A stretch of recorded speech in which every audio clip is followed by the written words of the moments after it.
అమ్మా గంగమ్మ తల్లి, మా కష్టాలని దగ్గర నుంచి చూస్తున్నావుగా అమ్మా. అట్ట వెనక్కి వెళ్ళిపోతావేందమ్మా? మా కష్టాలు తీర్చడానికి అసలు ఏ దేవుడు రాడా తల్లి? ఏ దేవుడు లేడా తల్లి? అమ్మా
నమస్కారం అండి.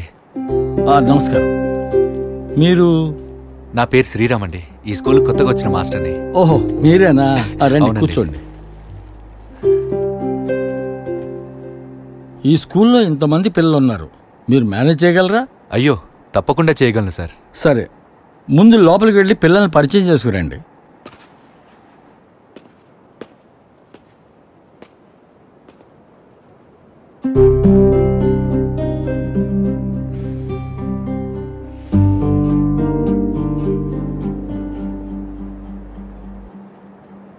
ఏంటి పరిచయాలు అయిపోయాయా?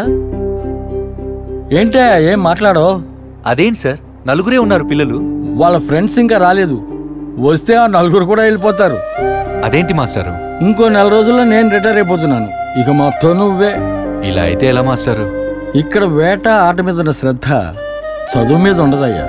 ఈ సంవత్సరం కూడా ఇలాగే ఉంటే నెక్స్ట్ ఇయర్ ఈ స్కూలే ఉండదు. మరి ఇప్పుడు ఏం చేద్దాం మాస్టారు? చేసేది ఏమీ లేదయ్యా.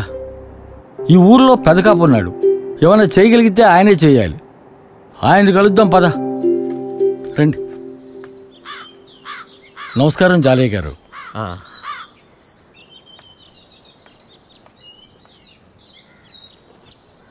ఇతని పేరు శ్రీరామ్ అండి, మన ఊరు స్కూల్కి కొత్తగా వచ్చిన మాస్టర్. నమస్కారం అండి. నమస్తే.